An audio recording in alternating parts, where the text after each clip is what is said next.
ଭାଗବତର ପ୍ରଥମ ସ୍କନ୍ଧର ପ୍ରଥମ ଅଧ୍ୟାୟ ପୂର୍ବଥର ଶୁଣିଥିଲେ। ଏଥରକ ଅଧ୍ୟାୟ କରିବି ଭାଗବତର ଦ୍ୱିତୀୟ ଅଧ୍ୟାୟ।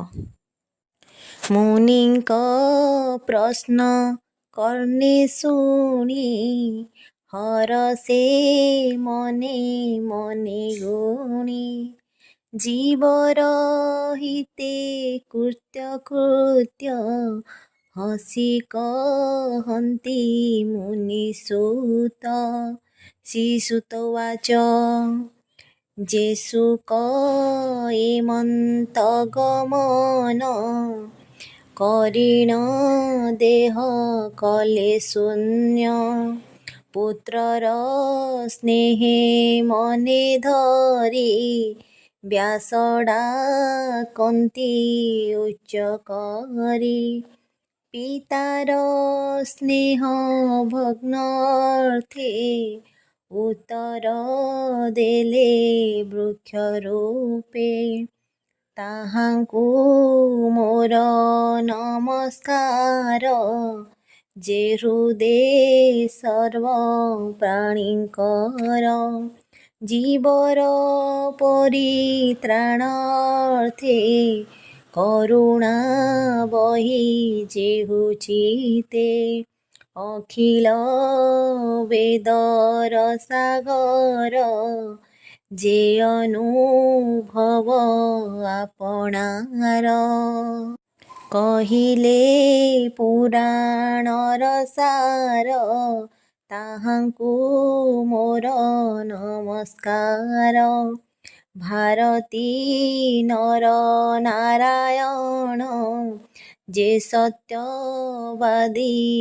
ନନ୍ଦନ ଯେ ନରୋତ୍ତମ ଏ ସଂସାରେ ନମଇ ତାହାଙ୍କ ପୟରେ ଶୁଣ ସକଳ ମୁନିଜନେ ସାଧୁ ଏ ତୁମ୍ଭର ବଚନ ପରମ ମଙ୍ଗଳ ଏ ବାଣୀ ଜୀବନୀ ସ୍ତରେ ଏହା ଶୁଣି ପରମ ଧର୍ମ ଏ ଜଗତେ କୃଷ୍ଣ ଭଜନ ଯେତେ ମତେ ଫଳର ଆଶା ଯହିଁ ନାହିଁ ବିଘ୍ନ ପଶିବ ଅବା କାହିଁ ବାସୁଦେବଙ୍କ ଠାରେ ଯେବେ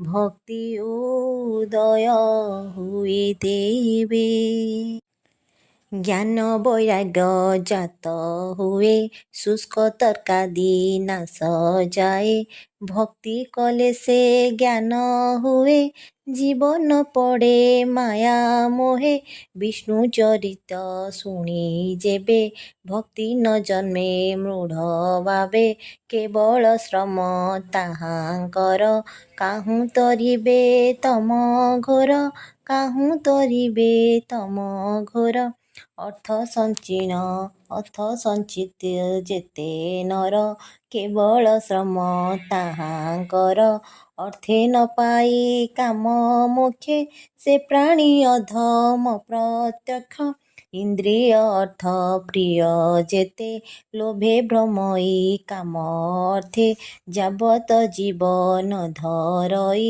କାମ ଲୋଭରେ ସୁଖ ନାହିଁ ଜୀବର ତତ୍ତ୍ୱ ଜାଣିବାରେ କେ ଜ୍ଞାନୀ ଅଛି ଏ ସଂସାରେ ତତ୍ତ୍ୱ ବିଚାର ଜ୍ଞାନ ଯେତେ ଜ୍ଞାନୀ କହନ୍ତି ଏ ଜଗତେ କେହୁଁ କହନ୍ତି ବ୍ରହ୍ମ ତତ୍ତ୍ୱ କେହୁଁ ବା କହେ ପରମାର୍ଥ କେହୁଁ କହନ୍ତି ଭଗବାନ ନିର୍ମଳ ପରମ ଯେ ଜ୍ଞାନ ଏ ଭାବେ ପ୍ରୀତି ଯେ କରନ୍ତି ଜ୍ଞାନ ବୈରାଗୀ ଆଚରନ୍ତି କରନ୍ତି କୃଷ୍ଣ ଠାରେ ଭକ୍ତି ଆତ୍ମାରେ ଆତ୍ମାକୁ ଦେଖନ୍ତି ହରିଶ୍ରବଣୁ ଭକ୍ତି ଜାତ ଅଜ୍ଞାନୀ ନ ଜାଣି ଜଗତ ଏଣୁ ଅଖିଳ ଏ ଜଗତେ ଅଛନ୍ତି ବନ୍ୟାସ ବର୍ଣ୍ଣାଶ୍ରମ ଯେତେ ସ୍ୱଭାବେ ଧର୍ମ ଆଚରଣେ ଭକ୍ତି ଉପୁଜେ ନାରାୟଣେ ଯେଣୁ ସନ୍ତୋଷ କୃଷ୍ଣ ହୋଇ ପ୍ରାଣୀଙ୍କୁ ଚତୁର୍ବର୍ଗ ଦେଇ ଏ ଘେନି ହୋଇ ଏକ ମନ ଭାବେ ତୋଷିବେ ଭଗବାନ ବିଷ୍ଣୁର ଗୁଣ କର୍ମ ଯେତେ ନିତ୍ୟ ଶୁଣିବ କର୍ମ ପଥେ ନିର୍ମଳ କରି ସ୍ଥିର ମନ ନିରତେ କରିବ କୀର୍ତ୍ତନ ଧ୍ୟାନ ଚିନ୍ତିବ କୃଷ୍ଣ ରୂପେ ପୂଜା କରିବ ସୂକ୍ଷ୍ମ କଳ୍ପେ ଏ ଭାବେ ଭକ୍ତି ଯୋଗ ବଢ଼େ କର୍ମ ବନ୍ଧନ ଗ୍ରନ୍ଥି ଛିଡ଼େ ଏଣୁ ଜଗତେ ଜ୍ଞାନୀ ଯେତେ କୃଷ୍ଣ ଭକତି କୃଷ୍ଣ ନ ଭଜିବେ କେମନ୍ତେ କୃଷ୍ଣ ଶ୍ରବଣେ ଭକ୍ତି ସାର ସେ ପ୍ରାଣୀ ଭବ ମଧ୍ୟେ ସାର ହରିଚରଣେ ଯାର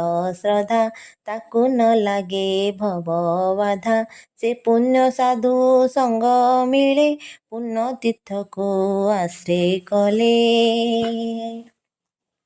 ତେବେ ସେ ହରି ରସେ ରସେ ଭକ୍ତଙ୍କ ସାଙ୍ଗେ ଯେବେ ମିଶେ କୃଷ୍ଣର କଥା ଯେ ଶୁଣନ୍ତି ବଦନେ ମହିମା କହନ୍ତି ତାହାଙ୍କ ହୃଦେ ହରି ବସେ ସର୍ବେ ଅଶୁଭ ଫଳ ଧୁଂସେ ସେ ପୁଣ୍ୟ ଶ୍ରବଣ କୀର୍ତ୍ତନ ବେଦେ କହନ୍ତି ମୁନିଜନ ସାଧୁଜନଙ୍କ ମିତ୍ର ହରି ଏଣୁ ଭକତ କୁଆଦରି ହଳେ ତାରଇ ଭବ ସିନ୍ଧୁ ଯେଣୁ ଭକତ ଜନ ବନ୍ଧୁ ଭକ୍ତ ଜନଙ୍କ ସେବା ବେଳେ ଦହନ ହନ୍ତି ଅମଙ୍ଗଳେ ତେବେ ସେ ଗୋବିନ୍ଦ ବିଷଏ ଭକ୍ତି ଉପୁଜେ ନର ଦେହେ ସ୍ୱଭାବେ ରଜ ତମ ଦୁହିଁ କାମାଦି ଯେତେ ରିପୁ ଥାଇ ଚିତ୍ତୁ ବାହାରୁ ହୋଇଯାନ୍ତି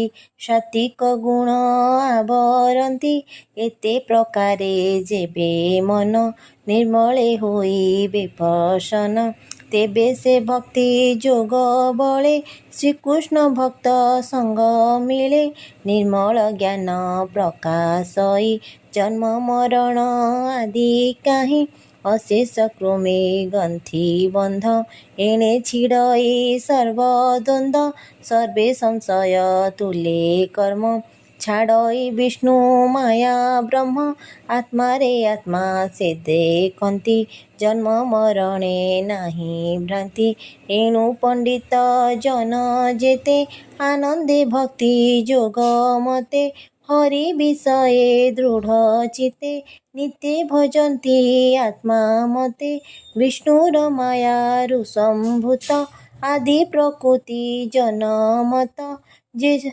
ଯେ ସତ୍ୱ ରଜ ତମ ଗୁଣ ସୃଷ୍ଟି ପାଳଇ ସଂହାରଣ ଅନାଦି ପରମ ପୁରୁଷ ଏ ତିନି ଗୁଣେ ଯେ ପ୍ରବେଶ ସୃଷ୍ଟି ଉଦୟେ ବ୍ରହ୍ମା ହୋଇ ପାଳନେ ବିଷ୍ଣୁ ସେ ବୋଲଇ ସଂହାର କାଳେ ରୁଦ୍ର ରୂପେ ସୁଖେ ବିହରେ ମୋହ କଳ୍ପେ ସେ ଶୁଭ ସତ୍ୟ ବିଷ୍ଣୁ ଦେହେ ଜନ୍ତୁଙ୍କୁ ଶ୍ରେୟ ଗୁଣ ବହେ କାଷ୍ଠ ସଂଯୋଗ ଧୂମ ଜାତ ଧୂମରୁ ଅନଳ ସମ୍ଭୂତ ତୃତୀୟ ଭାଗ ଏ ପ୍ରମାଣ ତାମସ ରଜ ସତଗୁଣ ଏ ଭାବେ ବ୍ରହ୍ମା ପରିମାଣି ଭବସାଗରୁ ତରେ ପ୍ରାଣୀ ନିର୍ମଳ ଚେତା ମୁନି ଯେତେ ବିଚାର କରି ଆତ୍ମା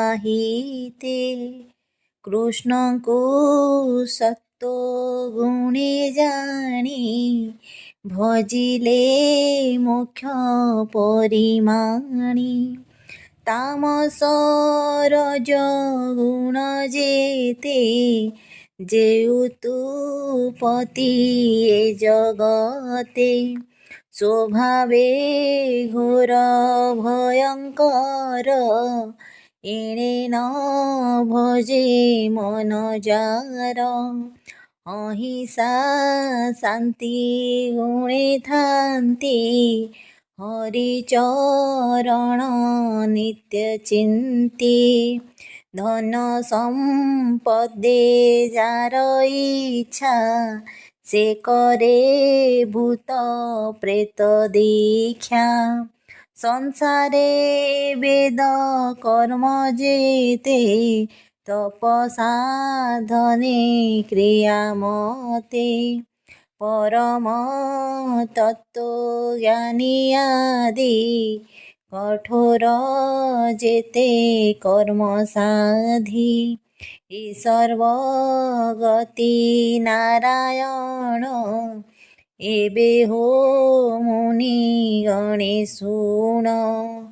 ଏମନ୍ତ ସୂକ୍ଷ୍ମ ରୂପ ଧରେ, ମାୟାର ସଂସାରେ ବିହରେ।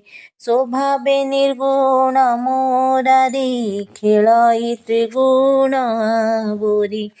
ସକଳ ଜୀବ ମଧ୍ୟେ ଥାଇ, ଅଜ୍ଞାନ ଜୀବ ନ ଜାଣଇ। ଅଶେଷ ମହିମା ଯେ ଧରେ, କିବା ଉପମା ଦେବା ତାରେ। ସକଳ ଭୂତେ ହରି ବସେ, କ୍ଷେତ୍ରଜ୍ଞ ରୂପ ପରକାଶେ। ଅଗ୍ନି ଯେସନ କାଷ୍ଠେ ଥାଇ, ସେ ରୂପେ ବିଶ୍ୱ ଆତ୍ମା ସେହି। ଭୂତ ଇନ୍ଦ୍ରିୟ ମନେ କରି, ନିର୍ମିତ ଅଟେ ଭୂତ ଚୋରି। ସ୍ୱତନ୍ତ୍ରେ ତାଙ୍କ ଦେହେ ଥାଇ, ବିଷୟ ଭୋଗକୁ କରାଇ।